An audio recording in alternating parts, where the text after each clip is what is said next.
Doctor Sen, ওনার তরফ থেকেও কিন্তু সাহায্যের হাত বাড়ানো হয়েছিল। ইন্টারিম গভর্নমেন্টের রেসপন্স ওয়াজ অ্যাবসলিউটলি নট।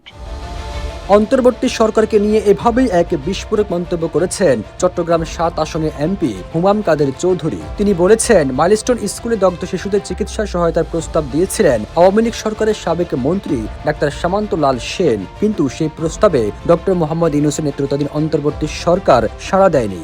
হুমাম কাদের চৌধুরী এমন বক্তব্য সামাজিক যোগাযোগ মাধ্যমে ছড়িয়ে পড়লে মিশ্র প্রতিক্রিয়া জানায় নেটিজেনরা। হুমাম কাদের চৌধুরী বলেন, মাইলস্টোনের ঘটনায় ডাক্তার সামান্তলাল সেনের পক্ষ থেকে সহায়তা দেওয়ার বার্তা তিনি নিজে অন্তর্বর্তী সরকারের কাছে পৌঁছে দিয়েছিলেন। উনি বলেছিল I would like to help. আমি এই মেসেজটা পাস অন করেছিলাম ইন্টারিম গভর্নমেন্টের কাছে। 5+ স্টার রেটিং প্রাপ্ত দেশের সর্বোচ্চ বিদ্যুৎ সাশ্রয়ী ওয়ালটন এসি স্মার্ট কমফোর্ট এখন নেক্সট লেভেলে। সম্প্রতি ঠিকানায় খালেদ মহিউদ্দিন অনুষ্ঠানে হুমাম কাদের চৌধুরী আরো দাবি করেন, এই সহায়তা নেওয়া হলে হয়তো কয়েকটি প্রাণ রক্ষা পেত, কিন্তু ওনারা নেননি। এই ধরনের অনেক ঘটনা আছে যেখানে ওনাদের একগুয়েমের কারণে আমাদেরকে বর্তমানে অনেক জায়গায় ভুগতে হচ্ছে বলে দাবি করেন হুমাম কাদের চৌধুরী। ডাক্তার ছিলেন উনি, বোধহয় পরবর্তীতে আওয়ামী লীগের সময় মন্ত্রীও ছিল। ওনাকে সবাই চিনে, ডক্টর সেন, ওনাকে সবাই চিনে as the guru of disaster management আর বার্ন ইউনিটের জন্য।